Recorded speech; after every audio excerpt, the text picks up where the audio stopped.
Good afternoon. My name is Devin, and I will be your conference operator today. I would like to welcome everyone to KB Home's 2021 first quarter earnings conference call. At this time, all participants are in a listen-only mode. Following the company's opening remarks, we will open the lines for questions. Today's conference call is being recorded and will be available for replay at the company's website at kbhome.com through April 24th. Now, I would like to turn the call over to Jill Peters, Senior Vice President, Investor Relations. Jill, you may begin. Thank you, Devin. Good afternoon, everyone, and thank you for joining us today to review our results for the first quarter of fiscal 2021.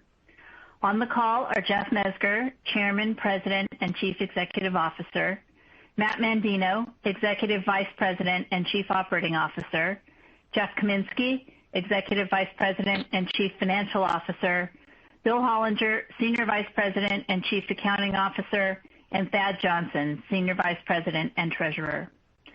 Before we begin, let me note that during this call, items will be discussed that are considered forward-looking statements within the meaning of the Private Securities Litigation Reform Act of 1995.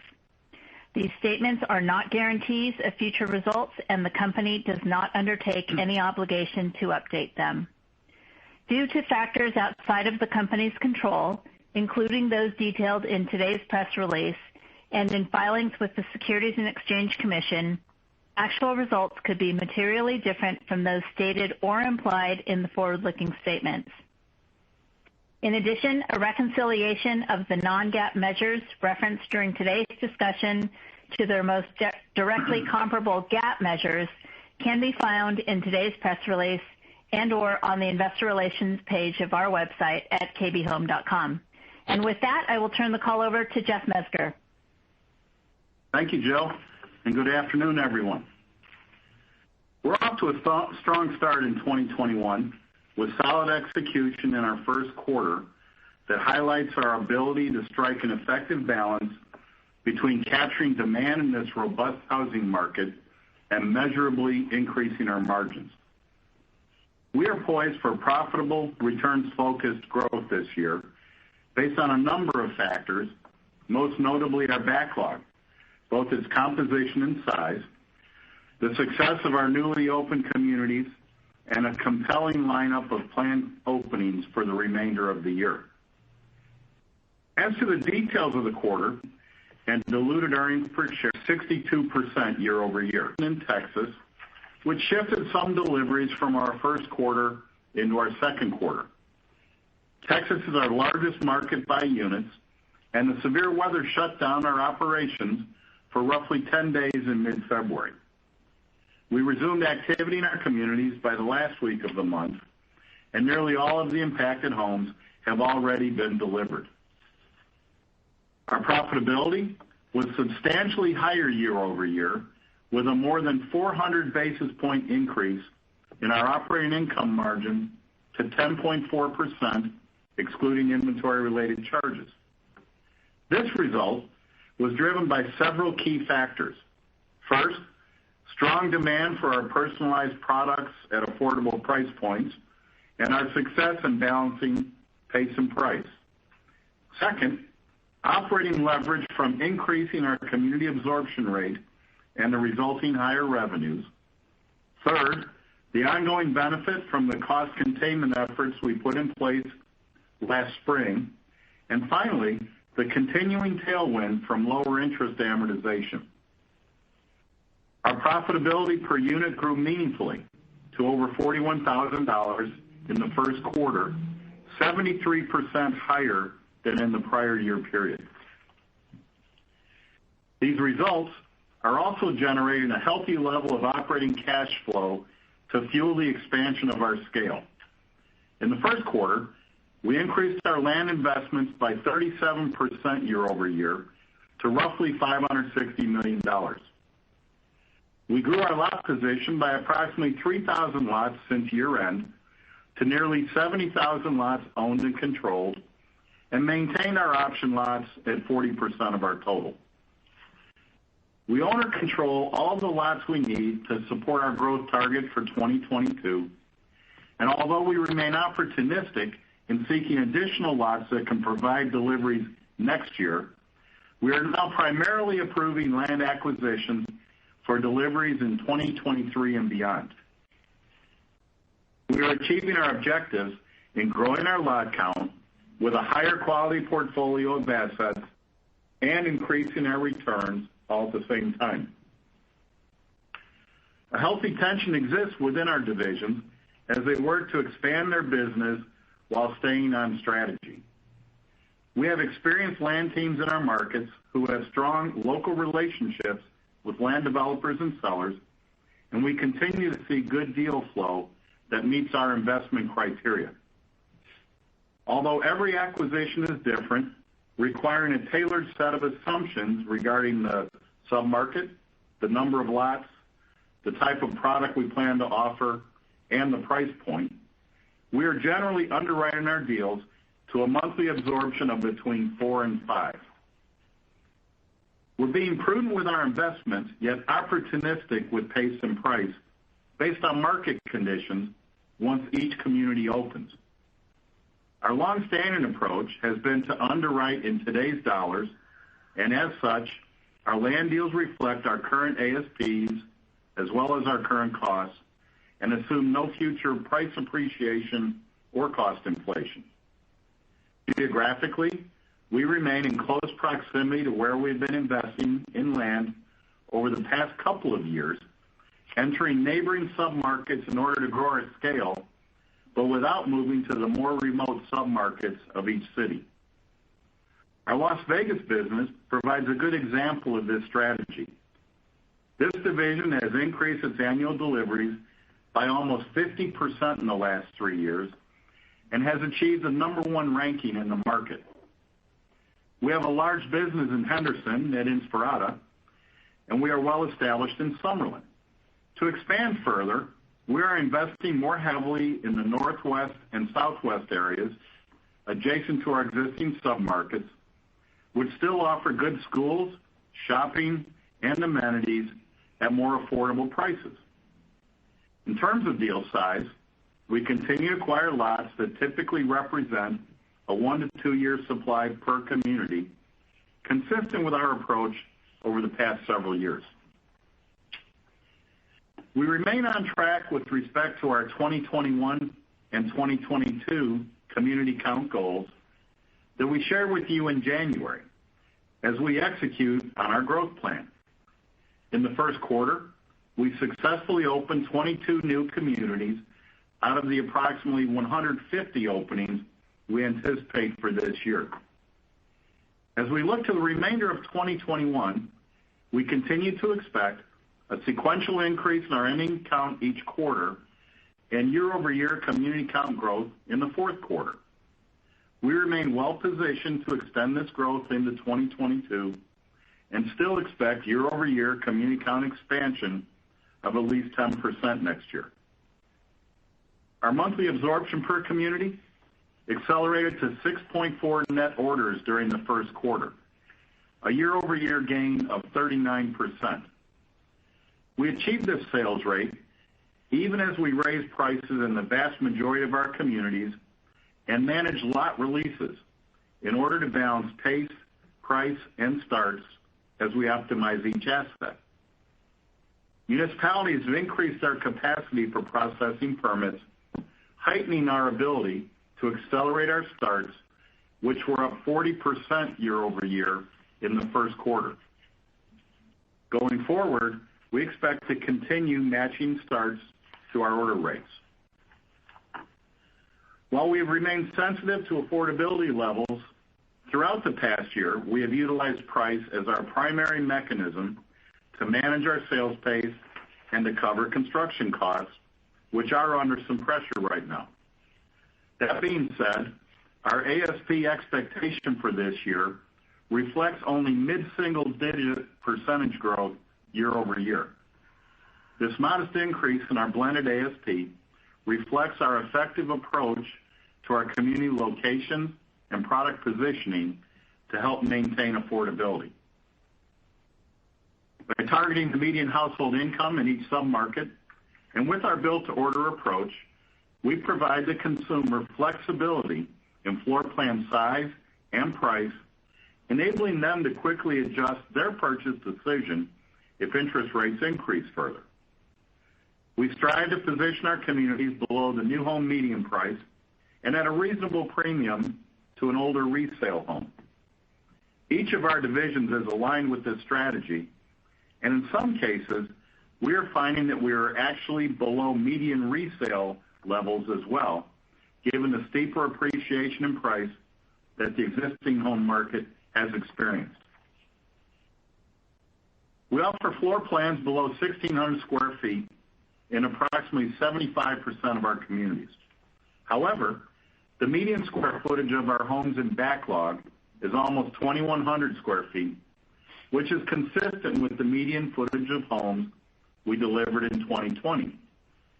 Buyers are not adjusting the size of the homes they are purchasing, nor have they reduced their spend in our design studios, which tells us that even with the uptick in rates, affordability remains favorable. As to overall market conditions, supply remains tight, with existing home inventory down nearly 30% year over year. Resale home availability is sitting at record low levels, below that level in many of our markets. This, combined with the underproduction of new homes over the last decade, has resulted in supply being virtually non-existent.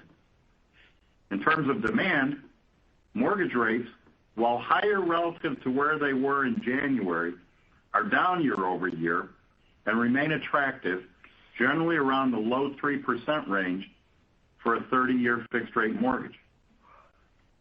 Most notably, demographic trends are favorable, especially with respect to first-time buyers, as over 70 million millennials are in their prime home buying years, with an even larger Gen Z cohort right behind them now entering their home buying age.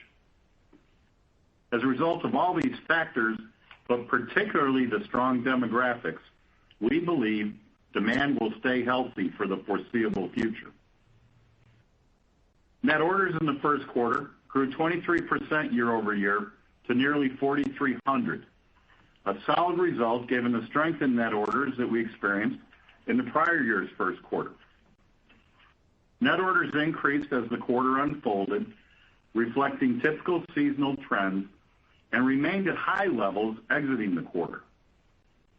We produced double-digit growth in each of our 4 regions as demand for our affordable price points remained robust across our footprint.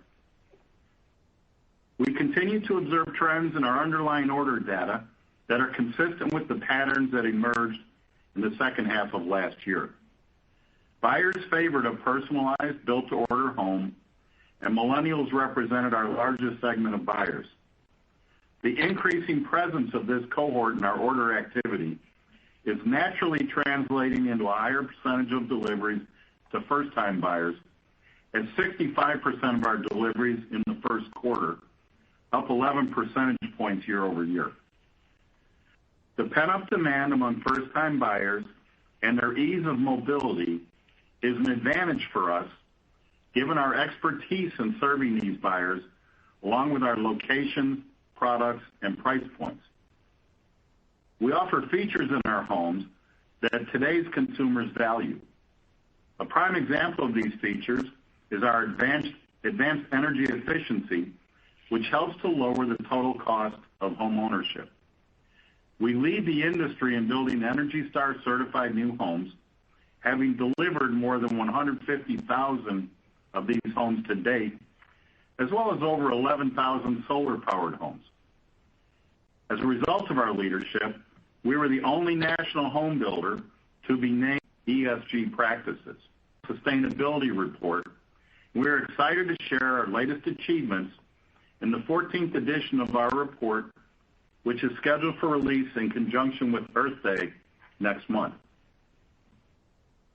Our backlog value grew substantially in the first quarter to $3.7 billion. The 9,200 homes we have in backlog, together with our first quarter deliveries, represent about 85% of the deliveries that were implied in our full year outlook we provided in January. With housing market conditions still healthy, our ability to match starts with sales, and reasonable build times, we are confident that we can exceed our original volume expectation for this year. This is driving our full-year revenue guidance higher, which Jeff will discuss momentarily. On the mortgage side, our joint venture, KBH Home Loans, continued its strong execution for our customers. Our JV handled the financing for 79% of our deliveries in the first quarter, up 8 percentage points year over year, producing a significant increase in its income. Consistent with the past few years, conventional loans represented the majority of KBHS volume, and the credit profile of our buyers remained very healthy, with an average down payment of about 13% and an average FICO score of 724, which is striking considering our high percentage of first-time buyers. As we continue to accelerate our revenue growth over the balance of this year, we expect our income stream from the JV will grow as well. We are positioned for a remarkable 2021 in achieving our objectives of expanding our scale and improving our profitability while driving a meaningfully higher return on equity, which we now anticipate will be above 18%. I'd like to take a moment to recognize the outstanding team of individuals that are producing our strong results. We were gratified to be recognized by Forbes in its 2021 list of America's Best Mid-Size Employers, again, the only national builder receiving this honor. In closing, we remain mindful that the pandemic is still present. However, we are encouraged by the progress we are making as a country to emerge from it. We are energized by how our year is shaping up and look forward to updating you on our progress. With that, I'll now turn the call over to Jeff for the financial review. Jeff. Thank you, Jeff, and good afternoon, everyone.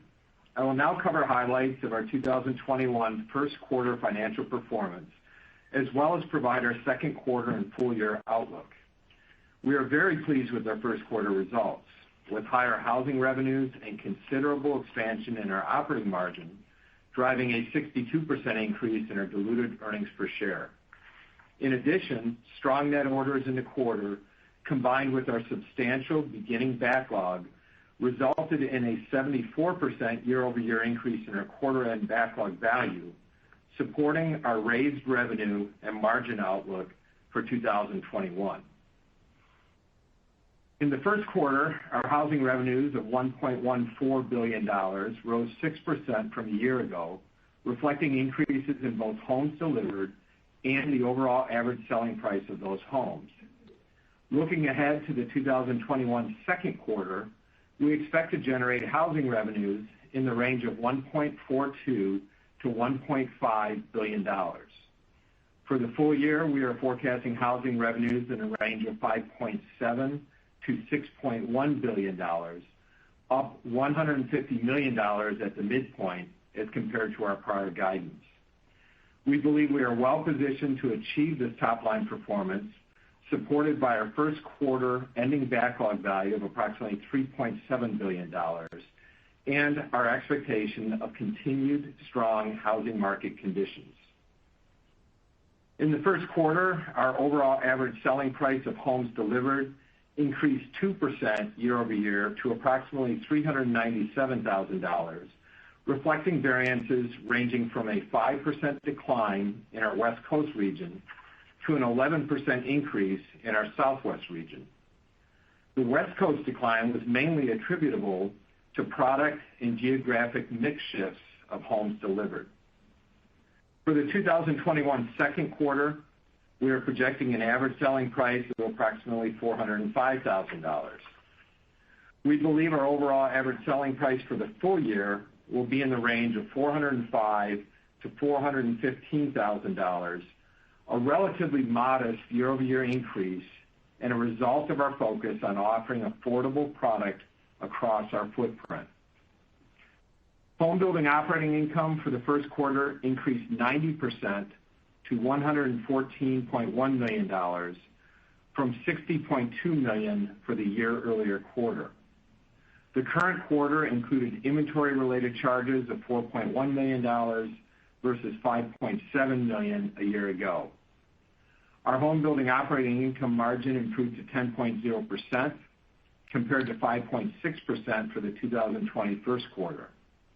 Excluding inventory-related charges, our operating margin for the current quarter increased 430 basis points year-over-year to 10.4%, reflecting improvements in both our gross margin and SG&A expense ratio, which I will cover in more detail in a moment.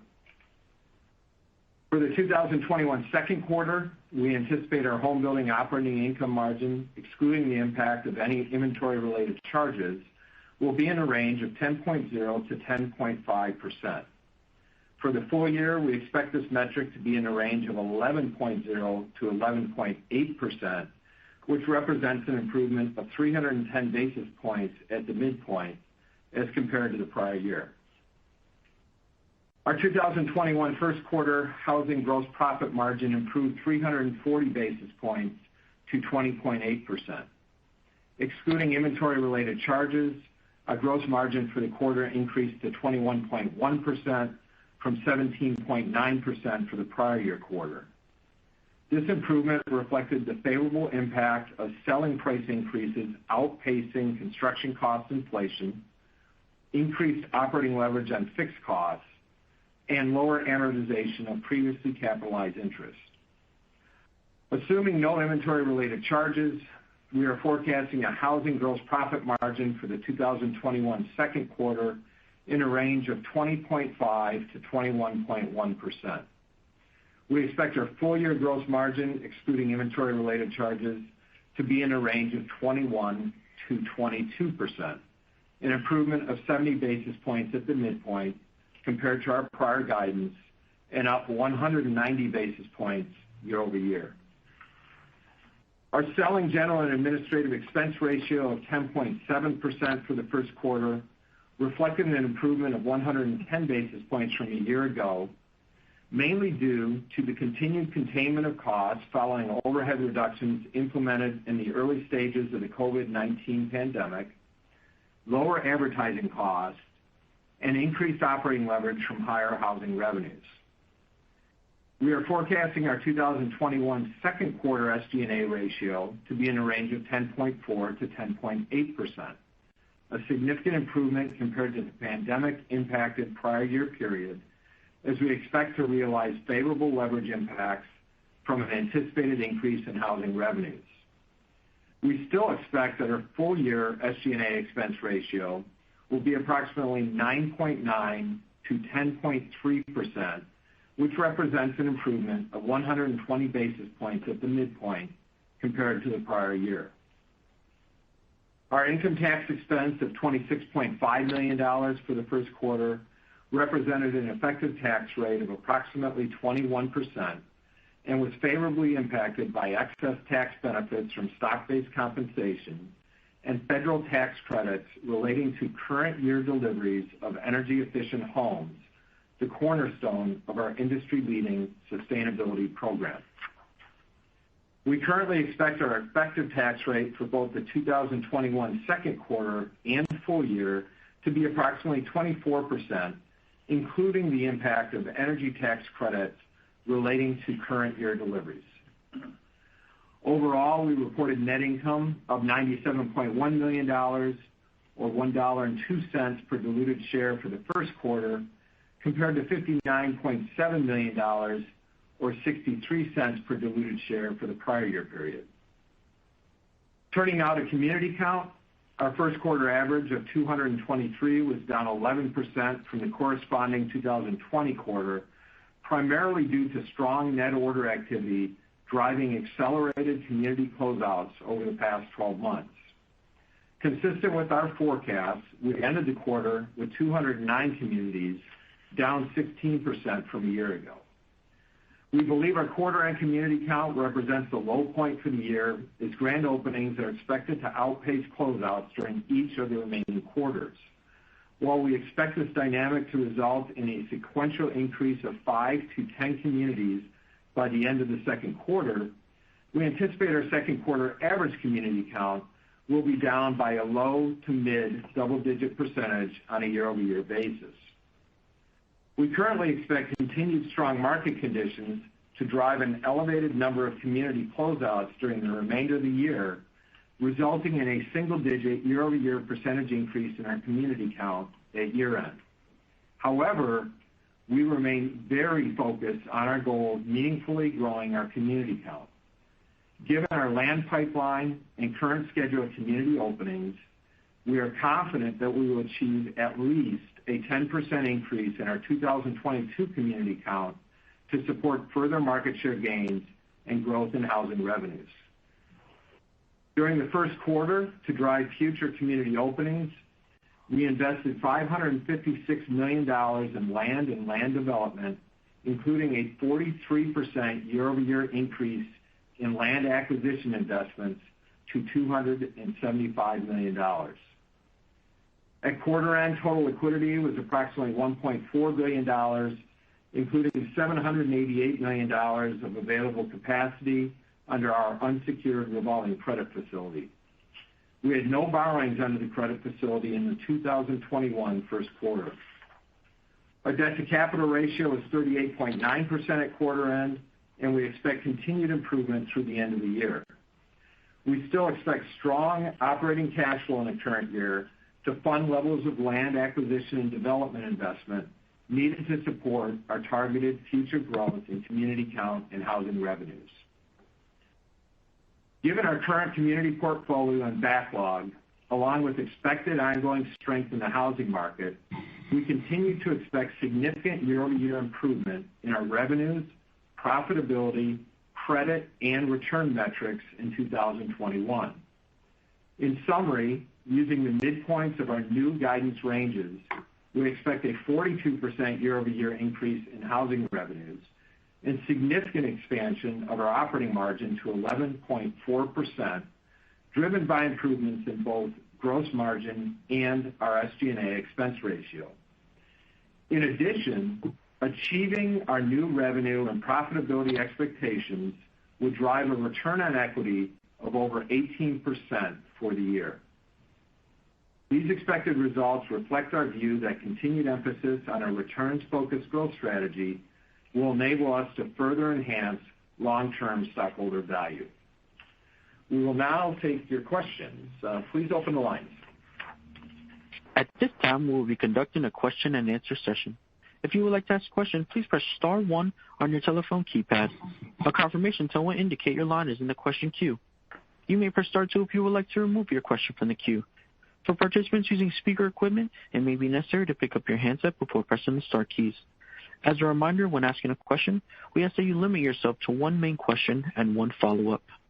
Our first question comes from the line of Truman Patterson with Wolfe Research. Please proceed with your question. Hey, good afternoon, everyone. Thanks for taking my questions. I appreciate it. First, Jeff, orders in first quarter, I believe you all said were up about 44% in the first 6 weeks. It looks like they were basically flattish in the final 6 weeks. Could you just really walk us through what's driving this? It sounds like, internal initiatives driving pricing or, maybe capping production and limiting lot sales. But on the flip side, if I heard you correctly, it doesn't sound like interest rates have had any real negative impact to demand yet. So if you could just walk me through what's really driving that. And I don't think I heard a March-to-date order update. Truman, I can talk to this and Jeff pile on. A couple things going on with our order comp. As we shared back in January with our year-end call, our January and February last year were very good. And yes, our comp was up 40-some% at that point in the quarter, but we knew it would come down because last year, frankly, February demand was as good as it is today, and our orders were very strong, so we had a much tougher comp. We had favorable numbers through the quarter. Demand remained strong. through the quarter, no sign of slowing up.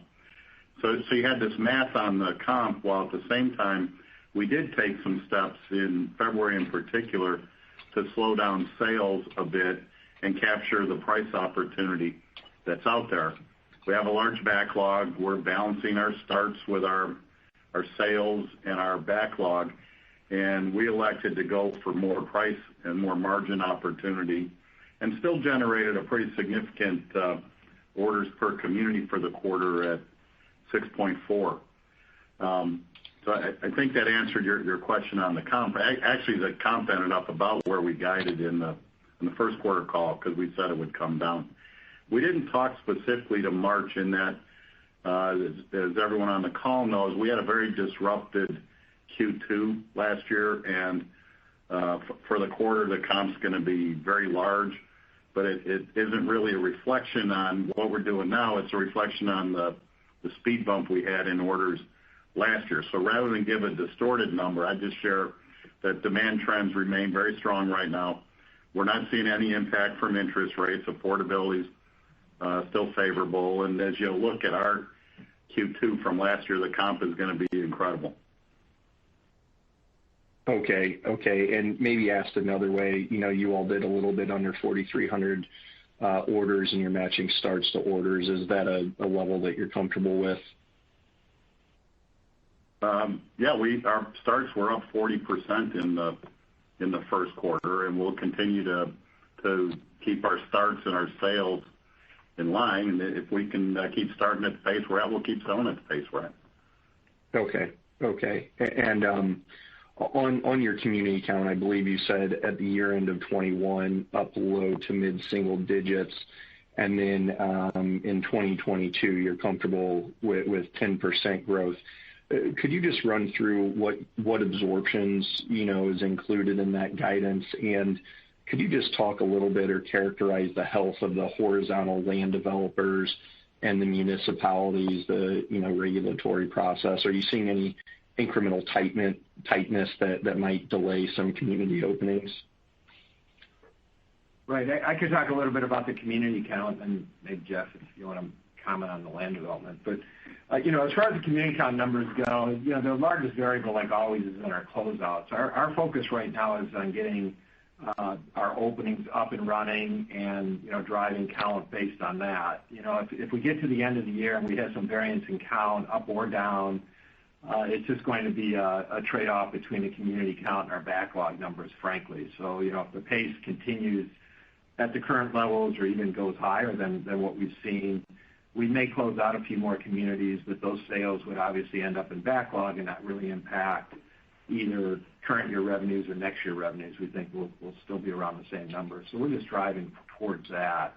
As far as cadence goes, we do expect to see sequential improvement, and not only sequential improvement through the end of the year, but out into 2022 as well. And as we're getting deeper into 21, we're starting to really shore up our plans for next year. We have a large number of grand openings on the docket again, and we do expect next year to see the closeouts moderate a little bit as we have some larger lot counts, to start the year in some of those communities than we did in this year, which will see I'd call it an abnormal number or level of closeouts in the current year. So, as we try to forecast that, I guess get back to your original question, we try to consider current absorption pace in the numbers and, take into account seasonality a bit in that and, do the best job we can on forecasting those closeouts. But actually the grand openings are much more impactful on the future of the business and the growth in the community count than the closeouts. Those will just be timing. Our next question comes on the line of Matthew Bouley with Barclays. Please proceed with your question. Hey, good afternoon. Congrats on the quarter. Thanks for taking the questions. I want to go back, I guess, to the sales pace of 6.4. You talked about, obviously, the 10 days in Texas is impacting the deliveries. Did it have an impact on the sales pace as well? And overall, just, Jeff, you're talking going forward about matching starts and, in order to continue to keep this pace elevated. Is and you had the 40% in the quarter. So, has the capacity to get those starts in the ground, has that changed at all versus, how you guys were thinking a couple months ago, given everything we're seeing around labor and materials and all that? So kind of a two-parter on sales pace in Texas and starts pace. Thank you. Okay. All right. Thanks, Matt. I'll make a few comments and refer it to Matt can give you the color on the capacity. But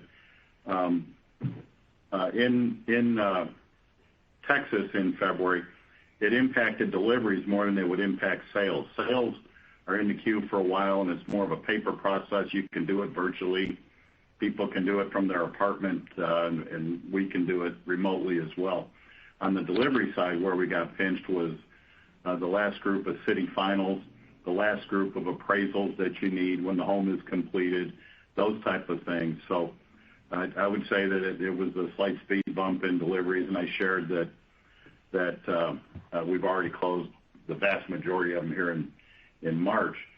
Whether it's land development that Truman asked about or here on the operational side, in general, I can say that the industry and the municipalities and everyone has responded in ways to navigate through this post-COVID environment that we're in, and the hits that we took in the delays actually were last summer and fall, and we've now got a much more predictable business. We're continuing to work on ways to compress things, whether it's on the land development side, whether it's on the permit side where the cities are doing far better, and in turn on the construction side as well. So it's not we're not feeling stress on our capacity right now. It's making sure things just go in their normal rhythm, and we're more predictable business right now. But Matt, you want to give them some color on build times and what we're doing? Sure. As Jeff touched on, what all of our divisions are very focused on expanding our overall capacity. That's simply recruiting additional trades, getting them on board. And Matt, I think as we progress through the year, we're going to see a reduction in cycle time as we can take advantage of that additional capacity. On the municipality side, as the economy starts to open up, and staffing with the cities improves, we'll see a reduction there. So I think while there are certainly some challenges still in front of us in this environment, there are many things coming that as we progress, that our cycle time, which has been running around 7 months, can get back to our norm of 6 months. We're not assuming that improvement within the guidance we provided, but we've got enough things in place that we're optimistic that we can start to get back to our norm. Perfect. No, thank you for the details, for hitting both parts of my question there. Second one on the gross margin, just thinking a little more near term. The guide suggests a step lower in the second quarter. I'm just curious, to the extent you're guiding deliveries higher sequentially, so perhaps some greater fixed leverage. Clearly the pricing trends have been on the favorable side. Is the expectation that just cost has gotten that much worse, such that the price versus cost is a little less favorable in Q2, or is it more just mix? Any more color on that? Thank you. Right. Yeah, the dynamic between Q1 and Q2 is mainly mix. We ended up beating the first quarter guide and our first quarter forecast by quite a bit. A lot of that was just the units that were closed. So we closed higher margin units in the first quarter. Obviously, those will not be closed now in the second quarter, and some of the lower margin units will be. So it's mainly mix.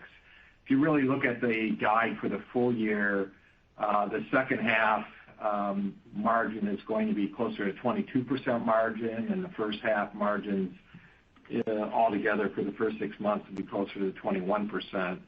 And we are seeing improvement sequentially as we go from Q2 to Q3 to Q4. So actually, the outlook is quite positive and quite favorable as far as continued strength on the margin side, and we were quite pleased to be able to lift that guidance by 70 basis points this quarter based on our backlog, what we're seeing in the backlog, success of our new communities, and very importantly, the pricing versus construction cost inflation dynamic that we've been experiencing and able to control quite effectively up to now. Our next question comes from the line of Stephen Kim with Evercore. Please proceed with your question. Yeah, thanks, guys. Strong results, obviously. Jeff, I guess it'd be fair to say that the pricing environment and the sales environment is about as strong as we've ever seen in history. And you go back a long way, obviously, but my guess is you could probably sell every home you can build. But you made a comment that I thought was very interesting about the existing home market, pricing, being up, a little more or very aggressively. And, in general, my thought is that in the existing market, every home that sells is effectively an auction, whereas builders generally have an asking price, and they generally don't sell over the asking price. But recently, we've heard that some major builders, or at least in some communities, actually having they're shutting the communities down for additional sales. But if you are willing to pay a surcharge of tens of thousands of dollars, they'll go ahead and actually sell it to you. And I'm curious as to whether you're doing that or whether you would consider doing auctions or not, and if not, why not? Stephen, that's a good question. For starters, what you're describing is not very customer-centric, and you can get more price on that sale, but you're going to lose brand over time. I'm very sensitive to that because we've got a great brand. What we will do is, it's part of what I touched on with our metered sales releases. What we'll do is drop back to reservations where we can gauge the interest level at different price ranges and do some whisper pricing, if you will. And if we get strong enough interest, you open up for sale at a much higher price. And people are on a waiting list, and we go through the waiting list right now. But I'd rather keep the good relationships with the customer base and the realtor community and go through our process to capture higher prices. It's not that we're taking a lot of price right now, but it's in a controlled way to make sure we retain the relationships with the customers. Okay. Have you heard of what I'm describing, happening, and is this something that you are actually competing against, or is this something that you have not heard of yet? Well, I saw it. To me, it's more of a one-off that was covered on another builder's analyst coverage, but it's certainly not something we're seeing broad-based or that we would entertain. Got it. Great. And then secondly, Jeff Kaminski, you had given the guide for 2Q gross margins, and obviously gross margins have been like a balloon that you're trying to catch. I mean, it just keeps going up and up here a little faster than you can expect. And I'm curious as to whether maybe part of the reason for that is because there are increased sales going on in the design studio, perhaps, or other sorts of things which happen after the home has been sold. That you're maybe not quite capturing in your methodology, and whether that dynamic, which drove nearly 100 basis points better gross margin in the first quarter than you thought 3 months ago, could possibly play a role again in 2Q, or if there's some reason why you don't think the upside surprise we saw in 1Q is repeatable. Right. Look, I'd never say doing better than what we say is not repeatable. That's always potential. We kind of call it how we see it. We have a large backlog and a pretty consistent backlog that closes. Again, we did see some mix shift in the quarter, and the total units came in a little lower than what we had expected, so that certainly had an impact. The other impact that we see every quarter is we do have a certain number of units that sell and close within the quarter. So as you know, we're a build-to-order builder. But typically we'll have 70% build to order, about 30% inventory, and of the inventory, about a third of that sells and closes in the same quarter. So we'll see some variability there, and typically, we'll forecast slightly lower margins on that. And frankly, in the first quarter, the environment was so strong, we didn't really take a haircut on those sales and closings. So there's potential for that. But again, we call it like we see it. We don't really cushion it. We're showing up 70 basis points for the full year, reflecting the strong sales that we saw in the quarter and the cost containment and everything else all together. So, we'll stand by our guidance for the second quarter and full year, and enjoying the more favorable outlook and more favorable forecast. It's driving not only margins, but returns up quite significantly as well for the full year. So we're happy about that. Our next question comes from the line of Alan Ratner with Zelman & Associates. Please proceed with your question. Hey, guys. Good afternoon, and congrats on the very strong results. Jeff, maybe first question kind of similar to the last one on margin. I was just curious, a few other builders have kind of talked to this idea that as communities close out, they generally generate the strongest gross margins over the life of that project. For a multitude of reasons. You've got obviously price appreciation, but also kind of some true ups of accruals over the course of the life of the project. And you guys are turning your communities quite a bit this year. You're closing out of a lot, and you're also opening up quite a bit. And obviously a lot of the new openings probably won't be deliveries until next year. But I was just hoping you could kind of talk through what impact, if any, that turnover in community count is potentially going to have on your gross margin over the next, call it 12 to 18 months. Sure. Yeah, one of the positives really about the communities we're opening today are, the time when they went through our underwriting, it was pre-pandemic and pre-market run-up. So, they had fairly, I'd say, modest ASPs involved. Obviously, we've seen some cost inflation since that time, but more so on the price. So, they're a little bit better than how we underwrote. And quite frankly, our base community portfolio is in the same boat. With improving market conditions, we're seeing more strength in those margins as well. So, as far as the trade-off goes, I'm optimistic about the new communities. They're performing very well. The vast majority of them are performing above the land book and really contributing to that, low 20s gross margin that we're now enjoying.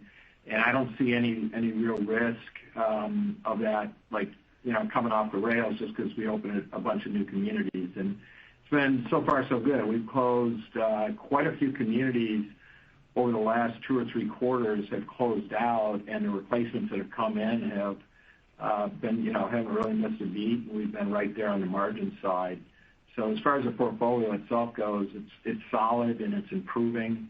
I like what I'm seeing, from the point of those new openings, and the fact that most of our deliveries next year will still be generated off what I'll call pre-pandemic land prices is another real positive, I think, for the overall health of the community portfolio. Right. No, that's very helpful. I appreciate that.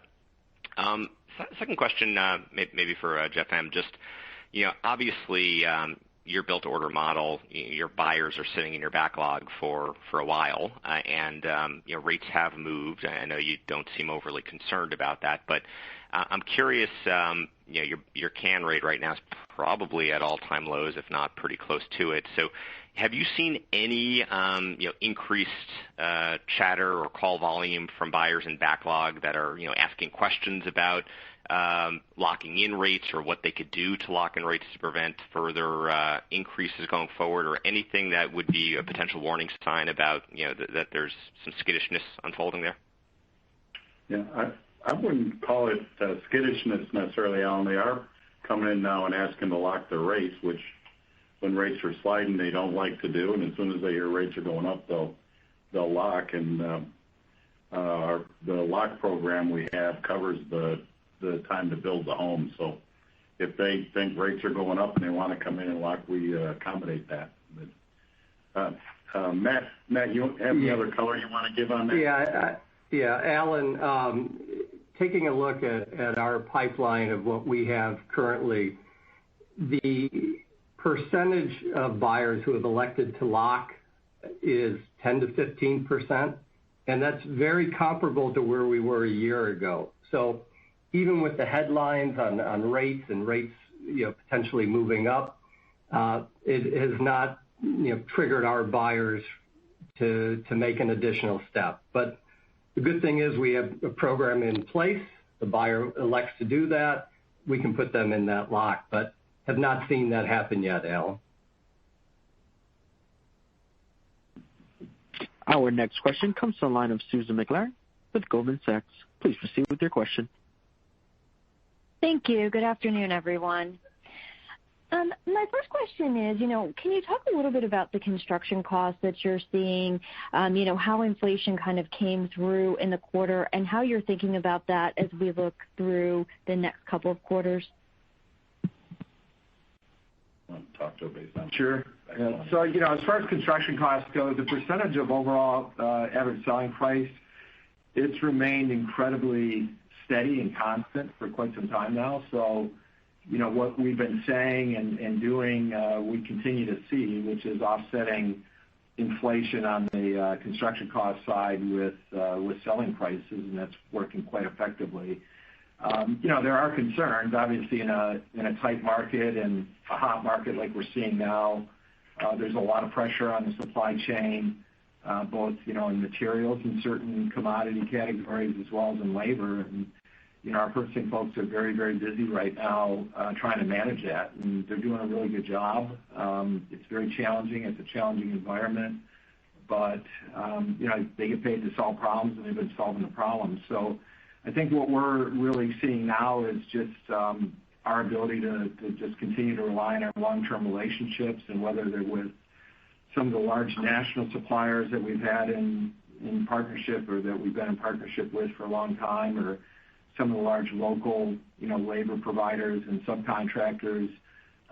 We've just really gotten tight with the supply base and providing a lot of visibility. We have a big backlog built, so it's a huge advantage for us. We know exactly what we're building, where we're building it, and we share those backlog details with our suppliers so that they can plan accordingly. And it's a tough environment, but so far so good, and it's a high-class problem. I'd much rather be facing this than trying to go out and get sales or anything else you could think of. And so far the operations have been doing, I would say, an outstanding job managing through it, not only getting their deliveries and trying to compress their cycle times, but also controlling as much as possible the inflation on that side of it.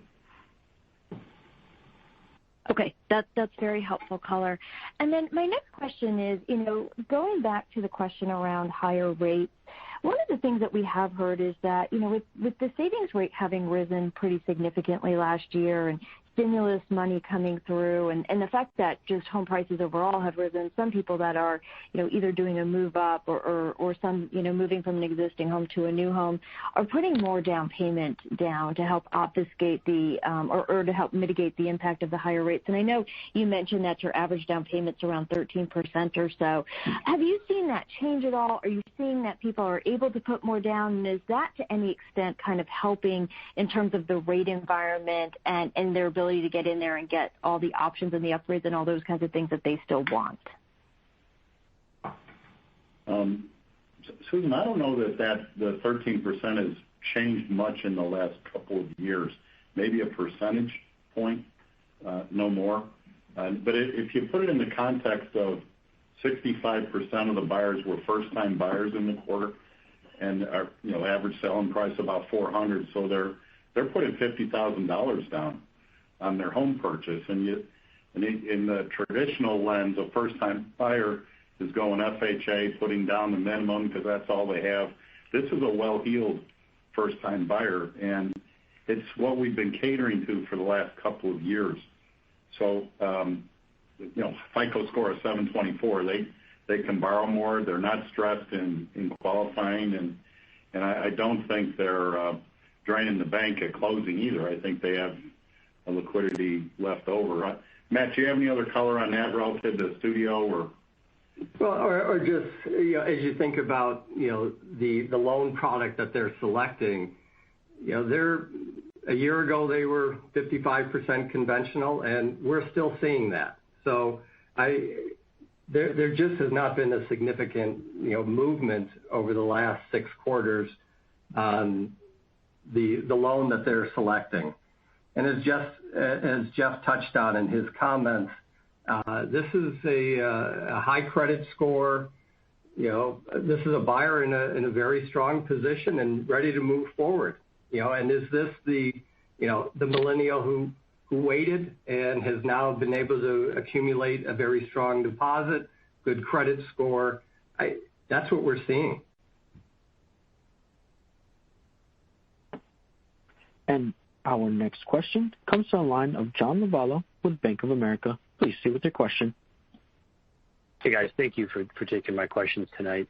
Obviously you're performing at a very high level, which is encouraging. I just have a question, just rounding out the affordability conversation here. If we think back to 2018, the economy was improving, home building demand was solid and also improving. Fiscal stimulus was expected to put more money in buyers' pockets and offset the effect of higher rates and ASPs. Everything felt pretty good from a home building standpoint, and then the music sort of stopped in the fall. So I guess the question is, what were some of the early signs, if you can recall, that things were kind of coming to a head and getting ready to pause? Any thoughts around that? Well, as we look back on it, John, there's a couple things that are different. Back then, interest rates ticked up more than they have right now, and builders were pushing price. There's a couple other things going on. One, there is literally no inventory, and back in 18 and 19, inventory was more plentiful and in balance. And I think the maturing of the millennials and the starting the family and saving the money, there's significantly more demographic demand today than there was back in 18 and 19. And we've shared the story when we saw the slowdown, and I would say our traffic probably ticked down a little, or people took a little longer to buy. You'll see things like that. But we quickly moved to reposition our model parks to smaller homes that were lower priced, more affordable, where we would go from a 2,200-foot model down to a 1,700 or 1,800-foot model, put it in the model park. It would have a similar room count, albeit a little smaller rooms, but would live the same. And we were ready for this affordability crunch. And the buyer came back after about 120 days. I think it was more the adjustment to the rate at the time, because rates didn't come back down when our sales picked up again. And so we were positioned for a tougher affordability environment.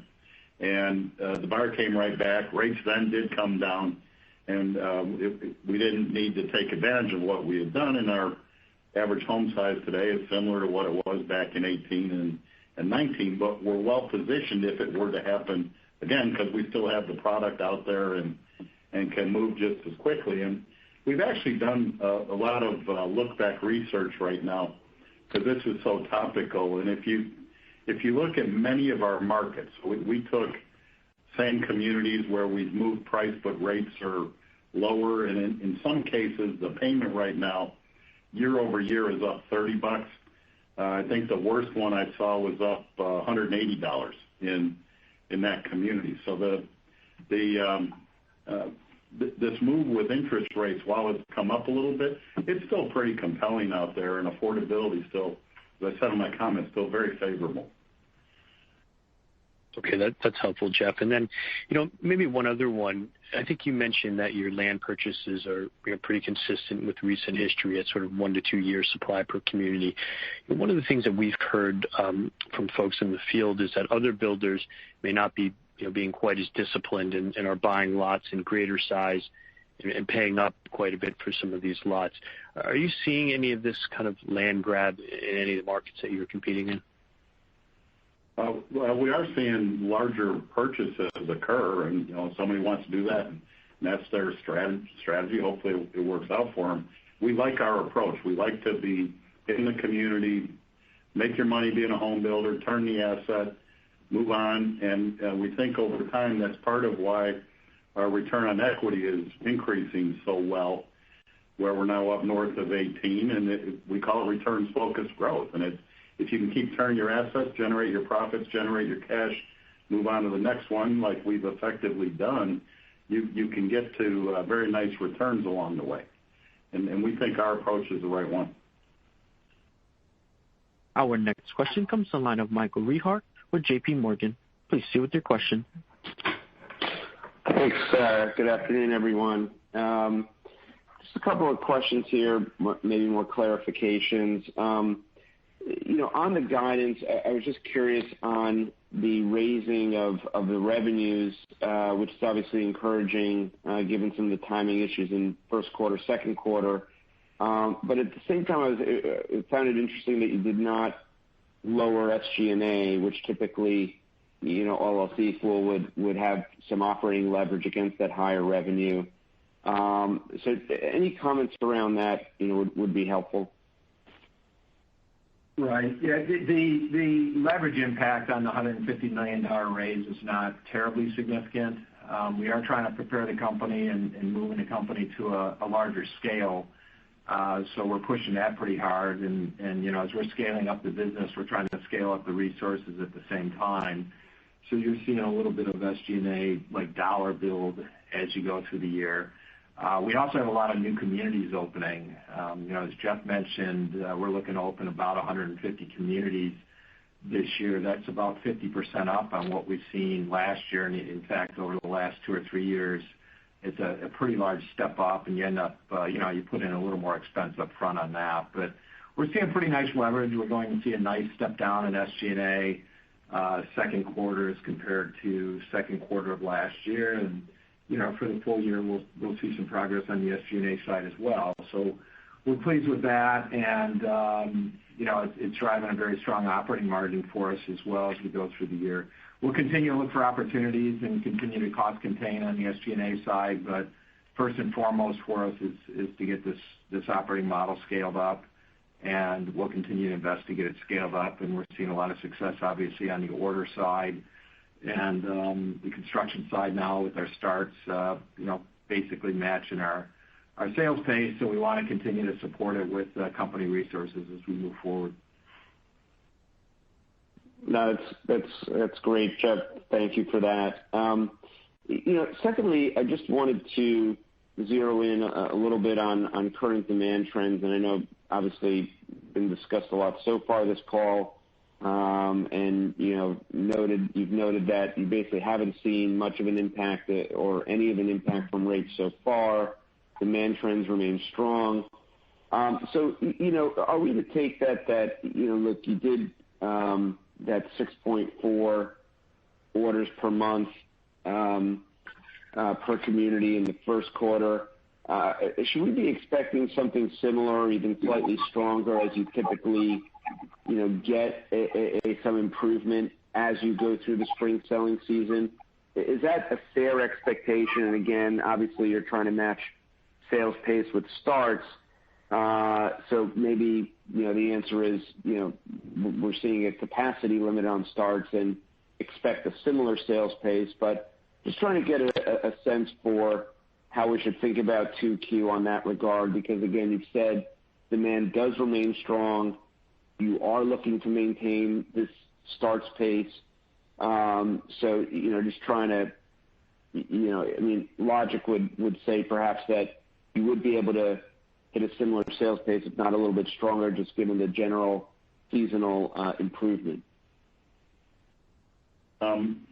Michael, there's a couple of things to qualify that. If market conditions remain as they are today, we'll continue to be opportunistic and frankly take pace and price like we did in the first quarter.